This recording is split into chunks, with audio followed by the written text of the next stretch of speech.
The days that followed Leah's fateful decision were a blur of rituals and obligations. She moved into a quaint, ivy-covered cottage on the outskirts of the village, far enough to offer some semblance of privacy but close enough to keep her under the watchful eyes of the pack. The cottage was charming, with its cozy fireplace and fragrant garden, but to Leah, it felt like a gilded cage. Liam, ever the dutiful fiancé, tried to make their new life together bearable. He brought her wildflowers he picked himself, their vibrant colors a stark contrast to her somber mood. He made her breakfast each morning, the aroma of freshly cooked food wafting through the cottage. He even took her on walks through the forest, pointing out hidden paths and secret glades. But no matter what he did, Leah's heart remained cold. She couldn't bring herself to respond to his gestures. Every kind act reminded her of the life she had been forced to leave behind, the life she could have had with Dave. She barely spoke to Liam, keeping her distance both physically and emotionally. Meals were a silent ordeal, with Leah pushing her food around her plate, unable to meet Liam's gaze. One morning, Liam placed a steaming plate of pancakes in front of her, the smell of maple syrup and butter filling the kitchen. "I made your favorite," he said, his voice gentle. "Blueberry pancakes." Leah stared at the plate, her appetite gone. "I'm not hungry," she muttered, pushing it away. Liam's shoulders sagged, but he didn't press the issue. He sat down across from her, watching her with a mixture of concern and frustration. "Leah, I know this is hard for you. It's hard for me too. But we have to make this work. We're in this together now." Leah looked up, meeting his eyes for the first time in days. She saw the sincerity there, the hope that they could somehow find common ground. But all she felt was the weight of her sacrifice, the bitterness of her stolen dreams. "I didn't choose this," she said, her voice hollow. "I didn't choose you." Liam flinched, the hurt flashing across his face. He took a deep breath, steadying himself. "I know. But here we are. And I want to try, Leah. I want us to at least try to be happy." Leah's heart ached at his words. She could see that he was trying, that he genuinely wanted to make this work. But the walls she had built around her heart were too high, too fortified by pain and resentment. "I'm sorry," she whispered, unable to say more. The days turned into weeks, and Leah's indifference wore on Liam. He continued to bring her flowers, leaving them in a vase on the kitchen table. He made breakfast every morning, even though she rarely touched it. He tried to engage her in conversation, to find some common interest, but her responses were always curt, dismissive. One evening, Liam came home with a bouquet of lavender, its soothing scent filling the room. He placed it on the table and sat down across from Leah, who was staring out the window, lost in thought. "Leah," he began, his voice strained. "I can't keep doing this. I can't keep trying when you won't even meet me halfway." Leah turned to him, her eyes filled with a mixture of guilt and defiance. "What do you want from me, Liam? You want me to pretend everything is okay? To pretend I don't hate this?" Liam's jaw tightened, and he leaned forward, his eyes intense. "No, I don't want you to pretend. I want you to be honest with me. I want to understand what you're feeling. But you shut me out completely. How can we make this work if you won't even talk to me?" Leah felt a surge of anger, her frustration boiling over. "You want to know how I feel? I feel trapped. I feel like my life was taken from me. I feel like I'm living a lie, every single day. And I don't know how to change that." Liam's expression softened, and he reached across the table, his hand covering hers. "I don't want you to feel trapped, Leah. I want us to find a way to move forward. Together." Leah pulled her hand away, her eyes flashing with defiance. "Can't do this, Liam. I can't pretend to care when I don't. I can't pretend to love you." The words hung heavy in the air, and Liam looked away, his face a mask of pain.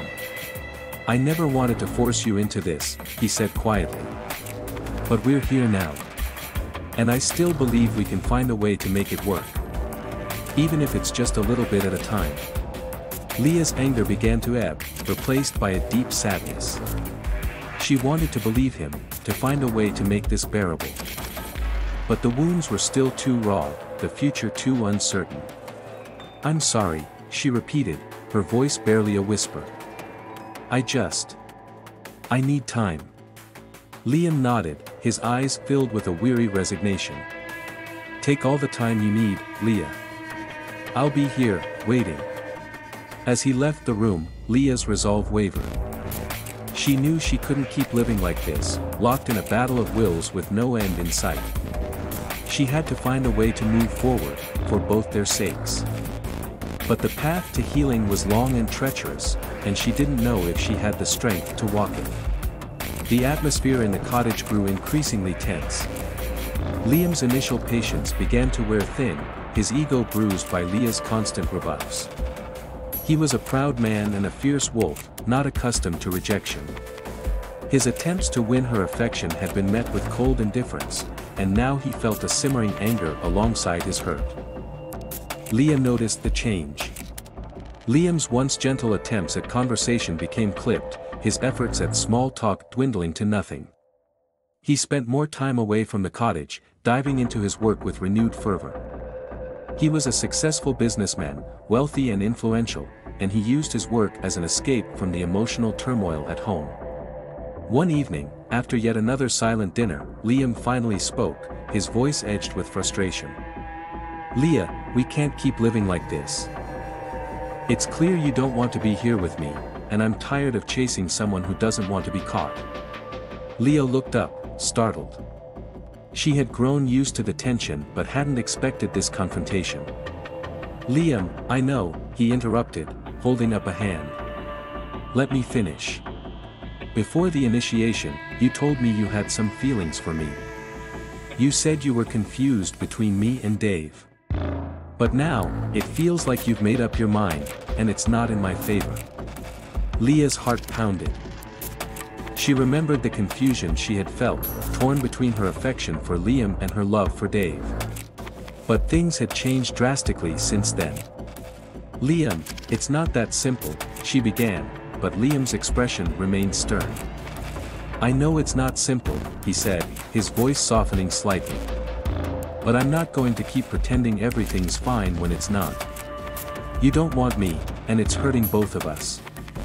Leah's throat tightened.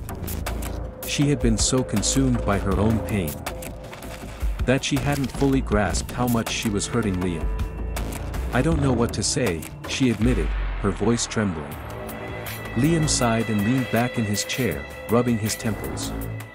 "Maybe we need to give each other some space. See other people, but keep it secret so our families and the pack don't find out." Leah's eyes widened. "You want us to see other people?" "Yes," Liam said firmly. "We'll still be bound by our engagement in the eyes of the pack, but we can have some freedom. Maybe it will help us figure out what we really want." Leah was stunned. The idea of seeing other people had never crossed her mind. She had been so focused on her own misery that she hadn't considered that Liam might feel trapped too. "But what about us?" she asked quietly. Liam's gaze softened, a hint of sadness in his eyes. "I love you, Leah. I always have.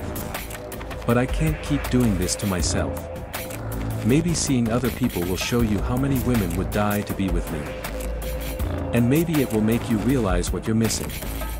Leah felt a pang of jealousy at the thought of Liam with someone else.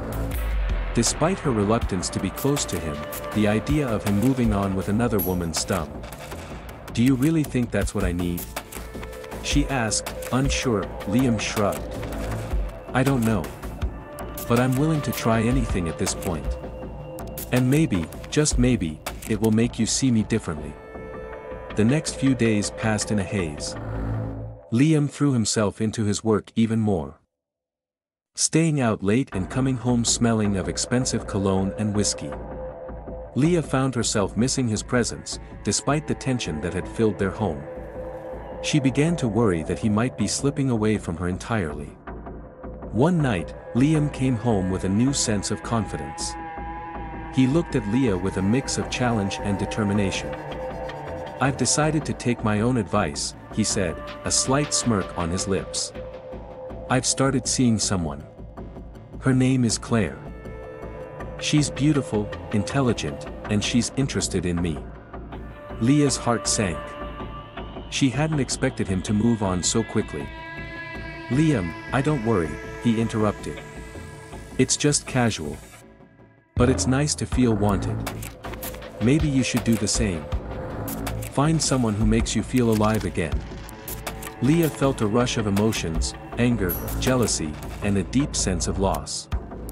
She realized she didn't want to lose Liam, despite everything. She had to confront her feelings and figure out what she truly wanted. "Liam, I need to tell you something," she said, her voice steady. "I do care about you. I've been scared. Scared of losing control, scared of being hurt again. But seeing you with someone else, it made me realize that I don't want to lose you." Liam's eyes softened, and he stepped closer. "Leah, I've always loved you. I just needed you to see that. We can still make this work, but it has to be both of us trying." Leah nodded, tears welling in her eyes. "I'm ready to try, Liam. I don't want to see you with anyone else. I want to make this work."